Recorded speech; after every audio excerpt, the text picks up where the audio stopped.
My name is Ashley, and this is Let's Talk Dispatch. I do. You're gonna do it. Do it really well. And I believe the world needs more dispatchers. Around in the mud, blood, and beer. Years that I'm not working 4th of July. 4th of July. Saying community policing, right? What about community dispatching? So on this show, with the help of my guests, we will educate, empower, and support the heroes behind the headset. Right. Hello, everybody. Welcome to another episode here at Let's Talk Dispatch with me, Ashley, the Raspy Dispatcher. I just got off of doing a little live on my Instagram. So I randomly did that last week. I just jumped on live while I was editing some content. And it was really fun. Lots of folks asking questions, lots of folks commenting. So I thought, why don't I just do that again? So I'll probably be doing that every other week or so, just jumping on for like 30 minutes to an hour just to chat with you folks, connect with you in our little virtual community that we have built. So if you don't follow us on Instagram, definitely make sure to do so at the Raspy Dispatcher. And so you can check out those lives and, of course, ask any questions in my DMs or on our comments. We're pretty active across our social media platforms. So, but that's just a fun thing that we've started doing that I wanted to share with everybody, just in case you don't follow us on Instagram. So for today's episode, I'm extremely excited to get going because me and my guests have been trying to make this happen for it feels like months. So I'm so excited to finally be able to have them on. My guest today is a therapist who previously worked for the FBI as a civilian, and which helped create her passion for mental health for first responders and civilians in law enforcement. They created the company Beyond the Storm Behavioral Health. My guest today, Rachel. Hello. Hi. How You're right. are you? It's been some months. I know, like we were supposed to link up last week. I wasn't feeling well. You had to reschedule early. So we've been battling this storm to get this. Yes, right. This on the book. So I'm Yes. super excited. Your history, your career, your journey is so interesting. And I'm excited to hear more about it today.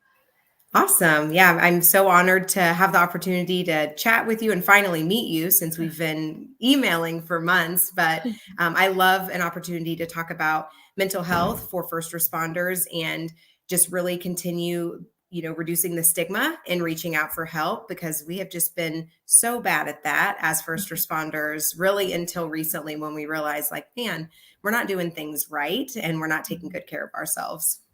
Awesome. Well, tell us a little bit about your journey in public safety and how you got involved with that.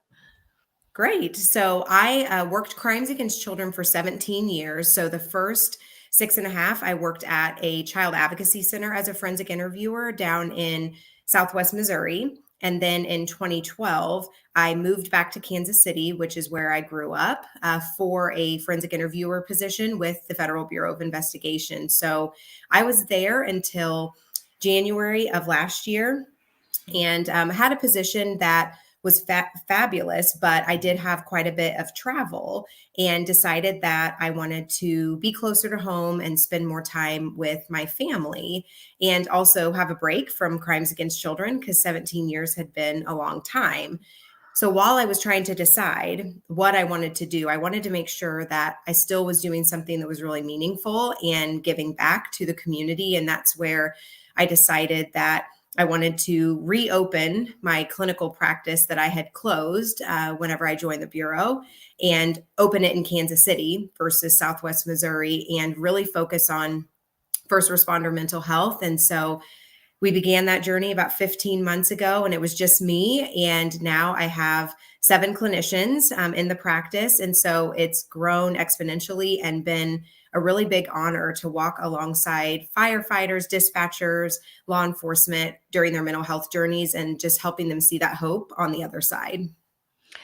It's so amazing. I mean, we talk about the trauma that we're exposed to as first responders in this line of work in general. And I think for everybody, everyone's triggers, of course, are different. But I think when you talk about crimes against children and the realities of that line of work and the things you're exposed to, being able to say you've done it for 17 years, I mean, that is a feat, I would say, Yeah. in Yeah. itself, the fact that you committed to that for so long. And so what was, that like working for the FBI? I personally love the alphabet crew. I love the idea of, Yeah.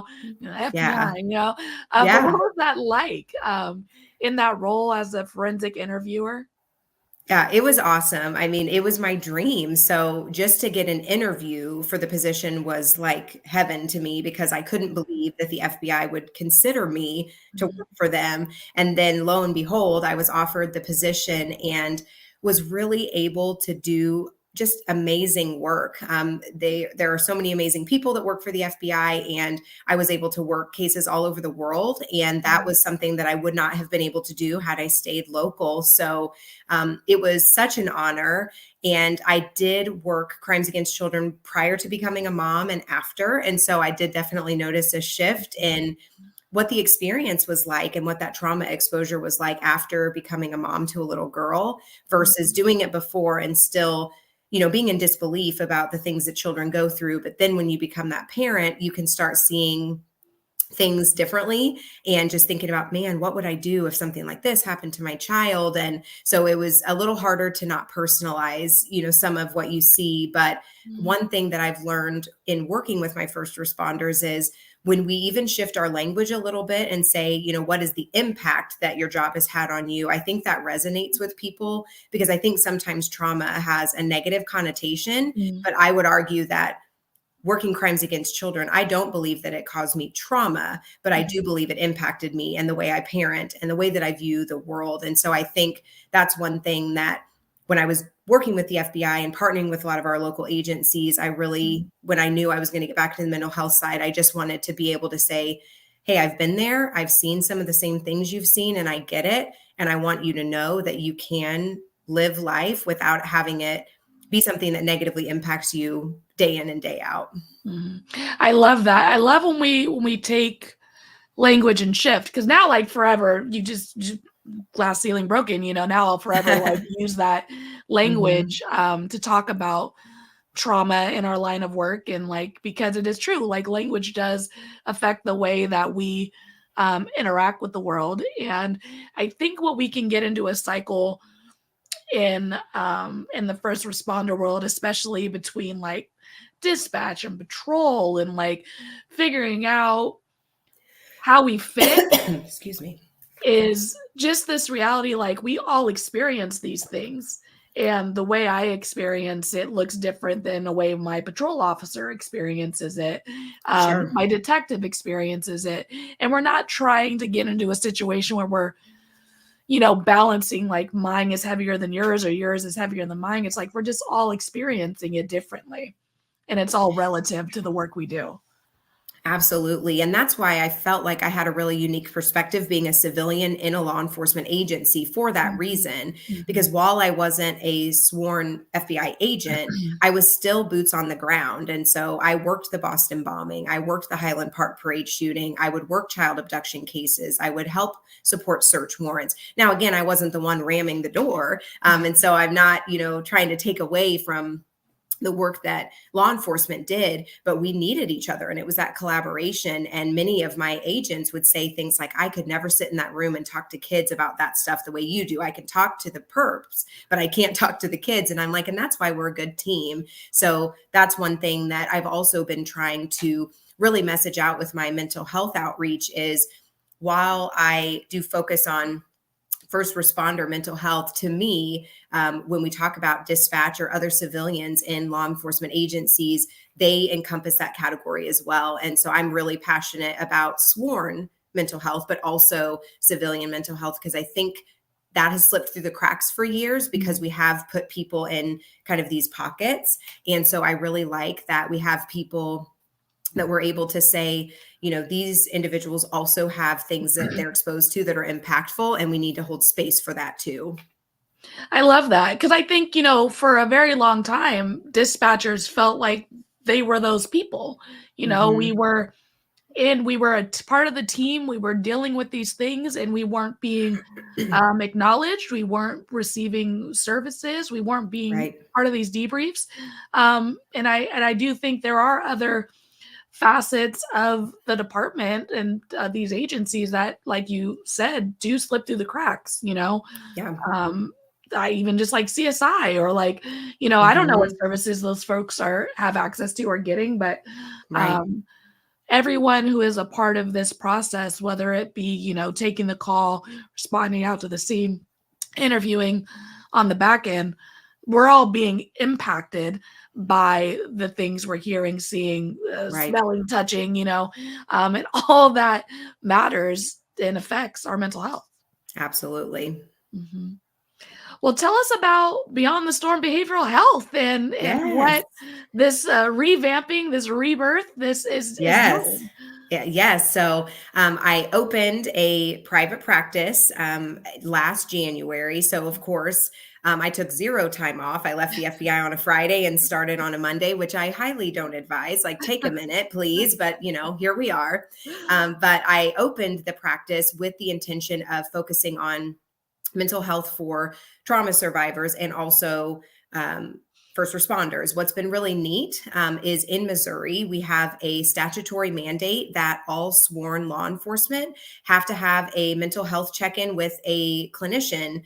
The language is a bit loose, but it's about every 3 to 5 years. But the good news is that most departments around the Kansas City metro are actually doing them yearly or every other year. Mm. And so that's been a really neat opportunity to partner with different law enforcement agencies and soon to be fire agencies so we can start doing more proactive outreach about mental health. And so every single person that is a sworn law enforcement officer has to come meet with a clinician. And the good news is that that helps reduce the stigma. And so being able to have conversations, provide resources, referrals, and no one knows if someone's coming in to talk about something really impactful or just talking about pleasantries. And so it takes away some of the worry that your colleagues are going to know that you're talking to a counselor, because everyone has to. Yeah. So that's been a really big focus of my clinical work. But I also have 4 other clinicians and 2 interns that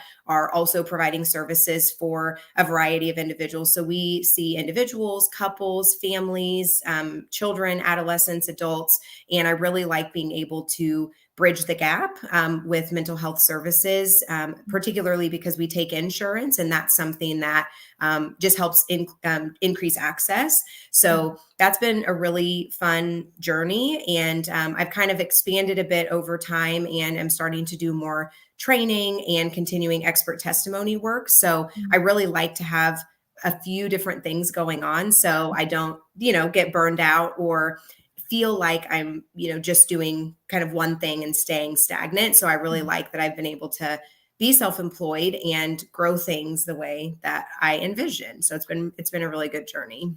No, it sounds like it's doing so well, and you're kind of diving back into something that you were doing before with kind of a new lens and new Yeah. experience.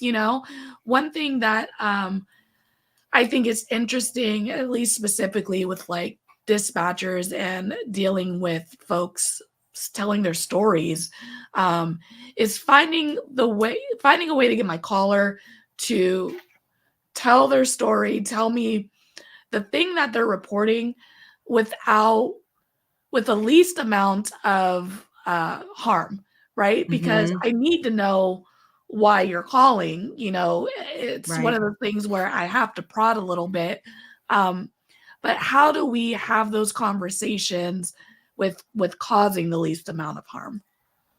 So I think a lot of it is staying calm yourself. So I think that that is something that, if we become dysregulated or try to hurry someone or even make someone feel invalidated in Mhm. sharing what's going on with them, that can go a long way. So keeping your cool and trying to help the caller understand, I know, sir, that, there's a lot going on, but I want to make sure we can get you the right help. And so, as calmly as possible, can you walk me through what's going on, and just kind of helping them de-escalate, because sometimes what can happen is when a caller gets louder, you may feel the need to get louder, and we start kind of matching some of those interactions. So really kind of meeting people where they're at and recognizing that this could be the worst moment of their lives and you are their only hope in some situations. And so being able to stay calm, cool, and collected and keep them focused, and being able to say, hey, I understand that this is really scary, but it's going to help us get someone sooner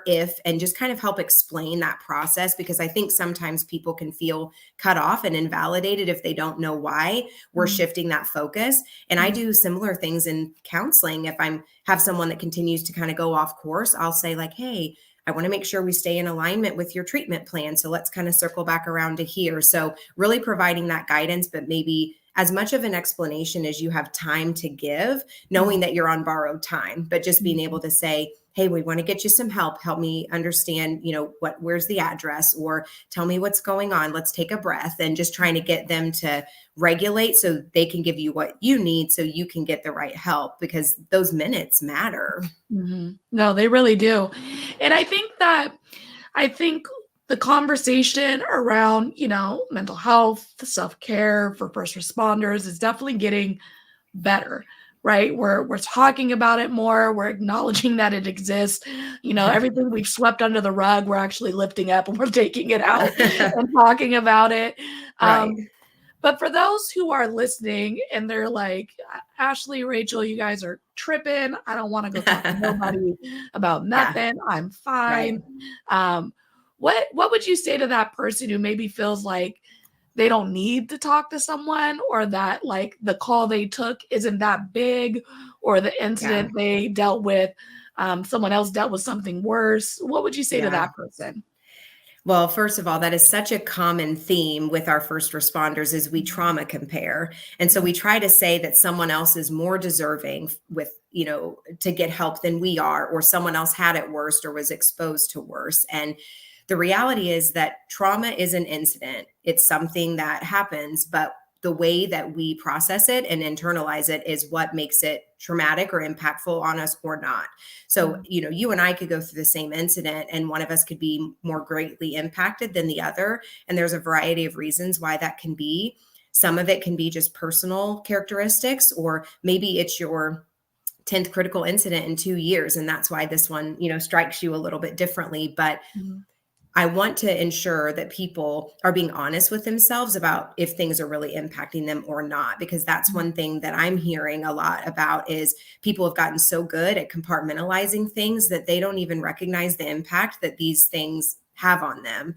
We know that first responders see anywhere between 500 and 800 critical incidents in their lifetime, as compared to civilians that see maybe 1 to 3. So it is rampant. And so it's not a matter of when or if, it's when you're going to see these critical incidents. And so 2 things I would say as kind of like, if the only thing that you hear me say today, one is that you don't have to wait until you're flatlining to reach out for mental health support. In fact, we prefer if you reach out a little sooner, because it's a little bit easier to provide you with resources when you're not at the end of your rope.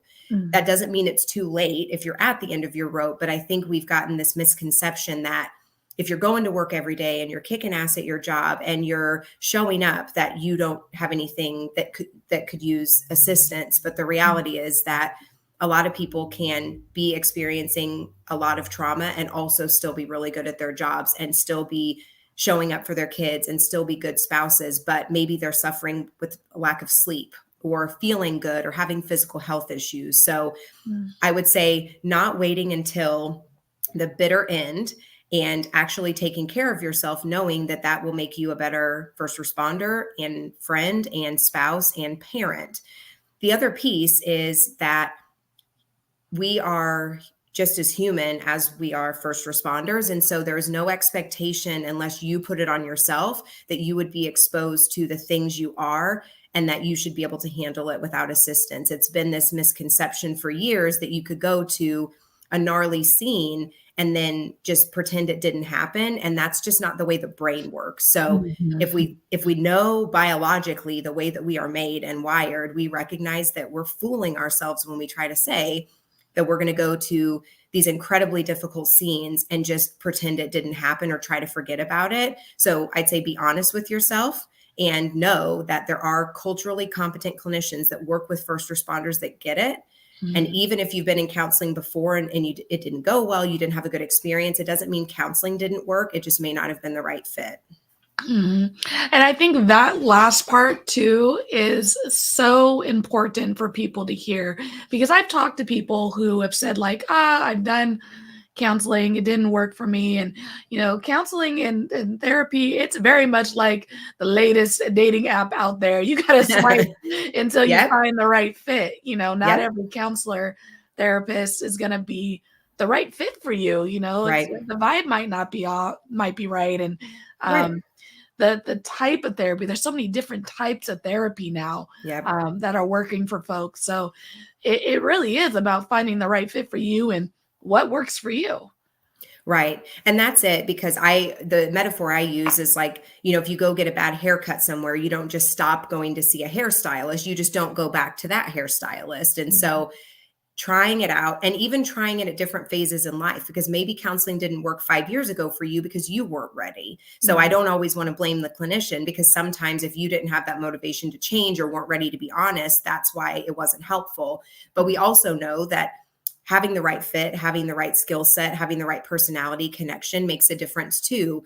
And there are so many organizations nationwide that vet counselors that want to work with first responders to ensure that there's some sort of cultural competence, whether that's because they were first responders or have special training or have an interest in the population and they seek that continuing education. So I just don't want people to give up or even feel like they're hopeless, because when you get the right fit, it's amazing, the transformation. And sometimes I think people don't realize how much they're struggling until they aren't anymore, because it's become so normalized. And so when you think about, how you feel, how's your sleep, how's your stress level, if you're honest with yourself and they feel overwhelming and out of control, there are ways to get out of that. And even if it's 35 years of first responder career that you're dealing with, it's still not too late. So that's the other thing. I don't want some of our seasoned folks that feel like they have so much stuff to unpack, like, where do I begin?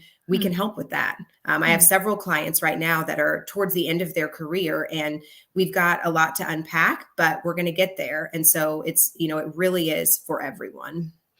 It is. And it's for everyone at any point of their career. When, I think I had one person, a dispatcher, come onto the show, and their advice to the dispatcher was like, get a therapist day one, don't wait for the thing to be so traumatic, so heavy, so, one thing after another, to, like you said, where you're feeling like you're flatlining, to ask for help. Because it can be, I think in our line of work, we're very responsive.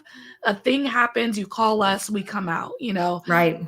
A lot of times our callers want to know how we prevent the thing from happening. And a lot of those things we can't prevent, like the crime has to be committed for our units to have any type of ability to do XYZ. So we end up dealing with a lot of victims, a lot of survivors. And for this type of situation, we can be a little more preventative. We can get help before the thing, happens greatly that impacts us, which I think is something great about, therapy and companies like yourself are offering us.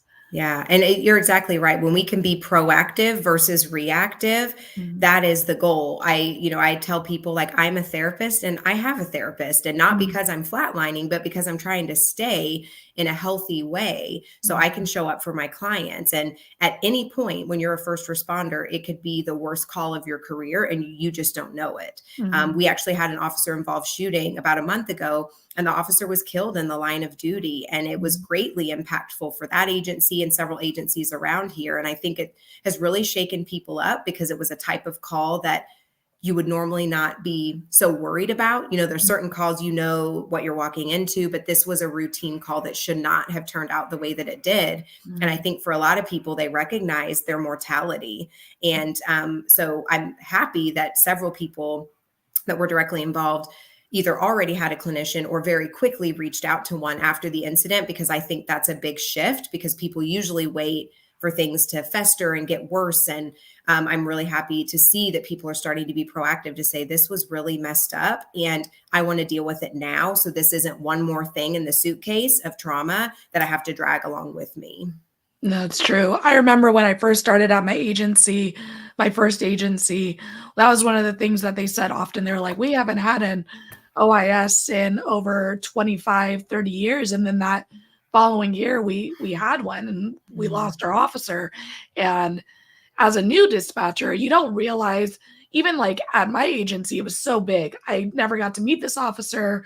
We had multiple substations, but the impact was still like so heavy. So I can only imagine now at the agency that I currently work at. I know all of these officers, whereas so the level of intimacy that is felt when something goes wrong, even when it's just officers getting into a physical fight, there's a different level of feeling that goes into like worst case scenarios, and having to unpack those things is challenging, and it is something we should have a plan for before we need a plan.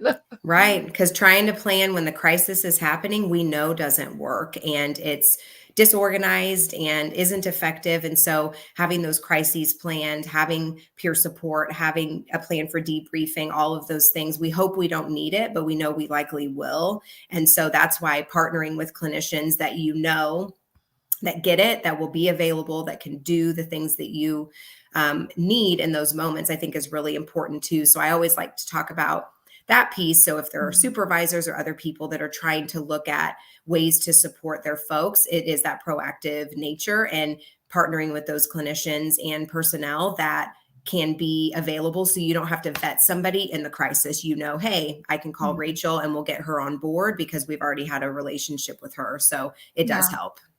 That's amazing. And so you've been on the civilian side of things, but you've been heavily involved with law enforcement, the FBI, interviewing survivors. And do you think when you look back at all the years that you've been doing this, do you visually see the shift in regards to mental health and just how different it is now compared to then, like with peer support being a thing and all these conversations being had? What can you say about that shift that you've witnessed over your career?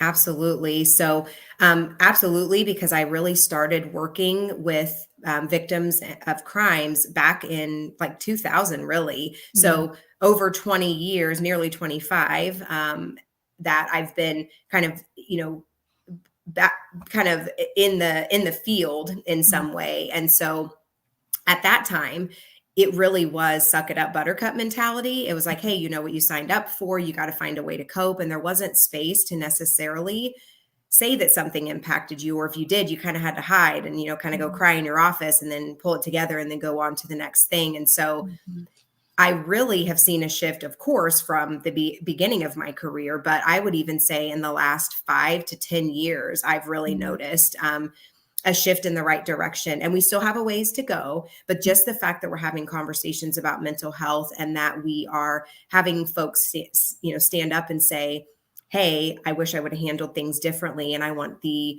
younger generation who is just getting started to know the pitfalls of not dealing with mental health, I think is really, really valuable. So there's been a huge shift in my career, but truly, even in just the last 5 to 10 years, just being able to have this open dialogue and have people reach out for support and talk about their journeys and talk about suicide, I think has been so valuable, because we've had this worry like, oh, if we say the word suicide, somebody might, suicide, or we may plant the idea, and that is not true. And so being able to, I say name it to tame it. So we have to say that we have increased suicide risk with first responders. We have increased mental health issues because of that exposure. And so just the fact that we quantify it, knowing that we're, definitely missing the boat because not everything gets reported and there's, different data concerns. However, just being able to say that it is an option to remove that stigma and do things differently than we always have. I think that's such an important acknowledgement for people that are newer to the field. So they're not feeling like, man, I don't want to be like so-and-so who's getting ready to retire and looks miserable or has lost everything. Knowing that there are things you can put in place to actually have a really successful and healthy career and maintain what's important to you. It's true. And I mean, we talk about, suicide in the field a lot when it comes to our officers, and there is an uptick in dispatchers as well, that gets missed a lot. And I think what these realities are telling us is that for so long, we haven't been creating a safe space for people to feel their feelings. And hopefully this shift is really going to show those numbers, hopefully decreasing over the X amount of years, because like you said, you have folks who are seasoned in this line of work starting to come in and unpack stuff from 20, 30 years ago, and if we're creating environments in our centers, in our departments, where we're not just creating policy to say that we have the policy, but we're actually creating a culture where this is okay and it's accepted, then we're gonna see those numbers decrease. And hopefully that is the direction we're heading.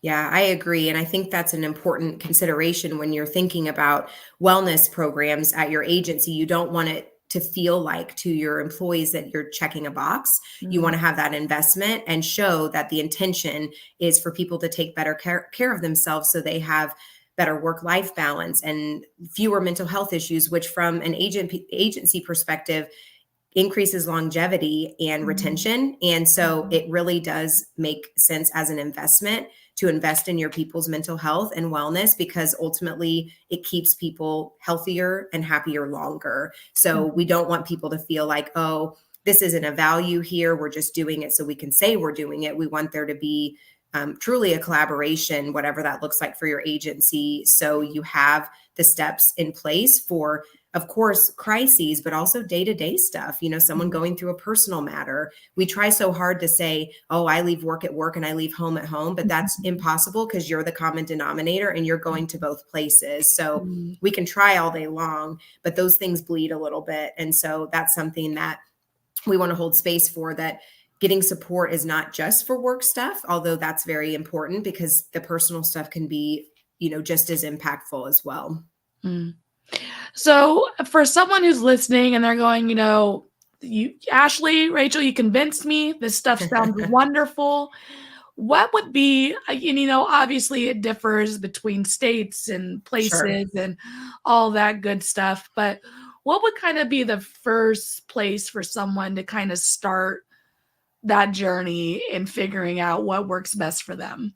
Sure. And you're exactly right. It is very dependent on your agencies, but for many of your agencies, you probably have a peer support team or employee assistance program that you can, at least lean into initially and find out what your resources are. Employee assistance programs can be great because they are at no cost to the employee. So that's a way to get your foot in the door with a clinician and try to have access to services and resources and referrals. If you go to those entities and you don't, you hit a roadblock or you're not getting the support that you need, there are agencies usually in each state that kind of oversee first responder mental health. I'm in Missouri, and so we have a first responder provider network over on the Missouri side and First Midwest on the Kansas side that oversees peer support and training. And so in my states, we have a list of clinicians on those sites that have been vetted as culturally competent. Let's say, though, that you have explored all of these options and they just don't exist in your area. You can also go on somewhere like Psychology Today and do a search for someone who indicates that they work with first responders. And then I encourage people to be picky. And so ask for a 15-minute consultation, ask questions, what is what is your experience in working with first responders? Because it's different to be pro police than experienced with first responders. So I want someone to give examples of, hey, I used to work for a law enforcement agency, or I'm prior law enforcement, or my spouse is law enforcement, or I've spent time with my first responder agencies. I've sat in dispatch, I've done ride-alongs. And so you can ask some of those questions. And if a person isn't able to answer those things, then there's your answer, and you can move on to the next person. So the other piece is just kind of networking. I know that I will often talk with people, and if I don't have the capability of getting them in, I will do a soft handoff to a clinician that I trust. And so that's a nice other thing about having kind of a point of contact. That way somebody doesn't have to cold call. I can say, hey, I'm full, but I have someone in my agency or someone that I trust that I refer to. So there are tons of Facebook groups, social media groups with different practice information. So it's really kind of familiarizing yourself with what you have in your area, but also knowing that nationwide there are some agencies as well that kind of vet people all over the country. That's awesome. So I wouldn't even have thought to think that there was probably a network, and it's probably across the state. So I definitely encourage folks who are listening to do that research, because someone's probably already done the research for you and has it there for us to be able to easily access it. And I think one thing that stood out for me in your advice was ask the questions, like, be the person asking the questions of this other individual to make sure that it's a good fit. It's something I tell aspiring dispatchers in the interview process. It's like, they're going to ask you questions, sure, but it's also extremely important that you figure out if this is a good fit, because all departments aren't equal. I would say all therapists are not equal. And that's not saying one's good or bad. It just might not be the right fit for you. So the part of asking questions yourself throughout life, all of your experiences, is super important, just because you're the one who needs the value. Absolutely. And if you're listening and you're a clinician and you're like, man, I want to work with first responders, but I don't know where to get started. A colleague of mine and I just actually started the First Responder Behavioral Health Network, and we are going to be working on training clinicians who want to work alongside first responders. So it is a new business venture, only a couple of weeks old, but we've got a Facebook page you're welcome to follow for information. But I do think there are people that want to be able to help first responders, but maybe don't know where to get started and start networking and building. And so there are resources out there similar to what my colleague and I created, I know already existing across the country. And so kind of seeking that out, if you're on the helping side and you're like, man, I would really love to support these agencies, but I don't know where to get started, check out those type of entities so you can look at trainings that help you become more competent to deal with these different populations. That's awesome. It's such a cool business venture, I would say, because it's true. We're first responders. We're kind of a tough nut to crack. Is that the same? Because if you're not in it, we're a little harder to trust you, to get in there with you. So the fact that you folks are offering a way for people to learn and get into this niche that needs all the help we can get is wonderful. I think that's such a cool thing you guys are doing. Yeah, you're right. I mean, it can be a tough crowd, right? And so being able to get some of that buy-in and know that once you do get your foot in the door, you can really do some amazing things. So it's so rewarding. And I'm so happy that when I made that decision to walk away from the FBI, then I've been able to do something that still feels like I'm really giving back to the community and helping people who, help others. So it's been neat to identify, training deficits or different things that we can do differently and be able to have some ideas on how to fill some of those gaps. Awesome. So we've been, talking about mental health, self-care, and all those things. And what is one big takeaway people should understand about the importance of it all in regards to first responders and mental health? Absolutely. So, self-care again has gotten a bad rap over the years because people think that means like bubble baths and chocolates and massages. And while that can be some of it, I read something earlier this week that said real self-care is not creating a life that we want to avoid. And that really resonated with me because I feel like we have put self-care in this category of it's for someone who's weak or someone who can't handle what they signed up for. And the reality is that society now expects us to exceed our expectations. So we have to be available 24/7 and we can never be sick and we always have to show up and there's no room for you. And we've perpetuated this by not setting boundaries and not taking care of ourselves. And so that's what I would say when we think about self-care. It's what you do to pour back in yourself. So it doesn't have to be, long walks on the beach and bubble baths and a glass of wine. What we want it to be is whatever is restorative for you when you turn off whatever is sucking the life out of you. And so sometimes people will push back and be like, well, I need to always be available and I'm on call. And I get that. When I was with the FBI, we were a responsive unit. And so did I sometimes get called after hours? Yes. But did I get called every single day after hours? No.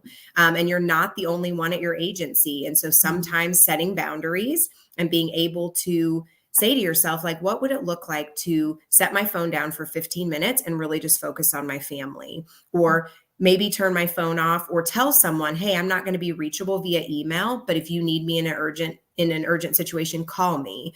Because I think we have perpetuated this need to be available all the time.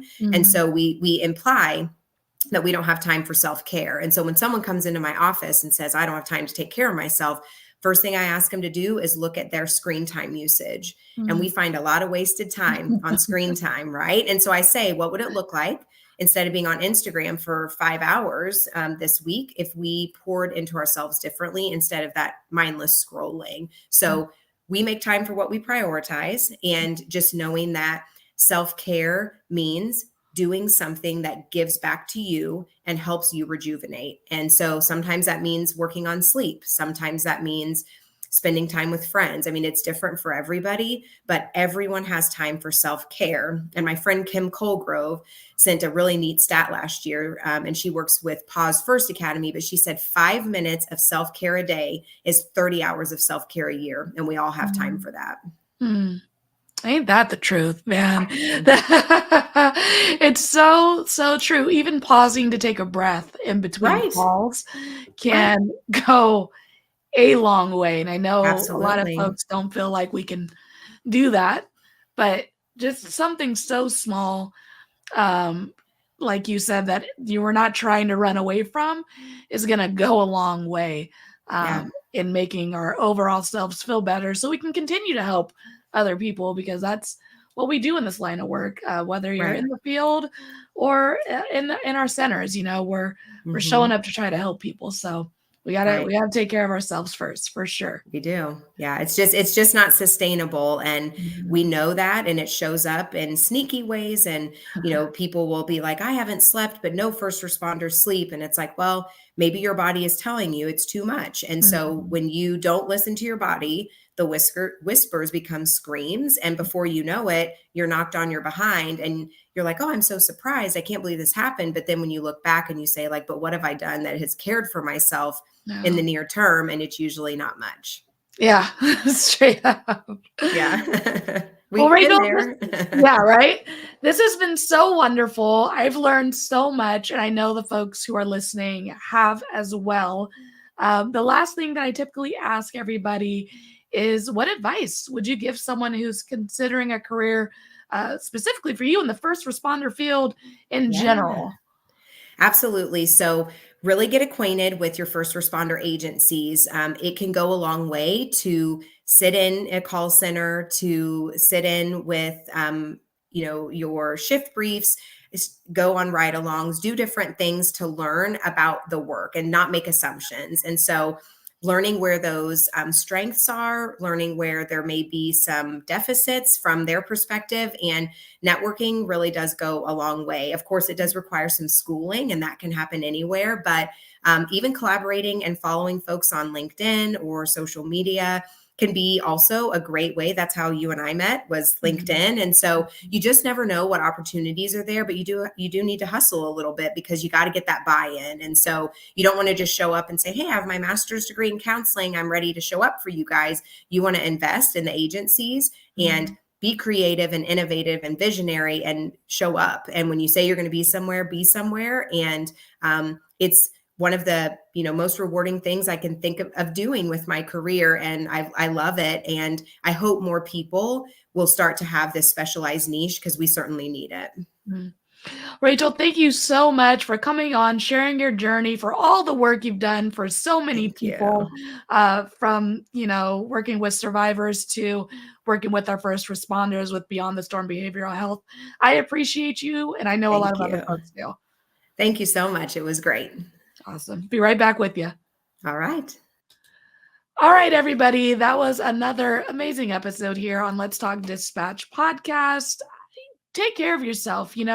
Like Rachel said, sometimes self-care is just creating environments that you're not trying to run away from. So don't feel like you have to create some amazing self-care routine in order to take care of yourself. Just do something that makes you happy. Do it often. Do it well. And until next time, stay raspy, everybody. Thank you for listening to Let's Talk Dispatch podcast. Don't forget to hit that subscribe button. You can find us wherever you listen to podcasts, including Apple Podcasts and Spotify.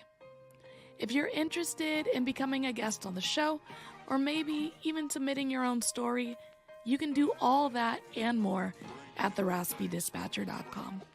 Until next time, stay raspy.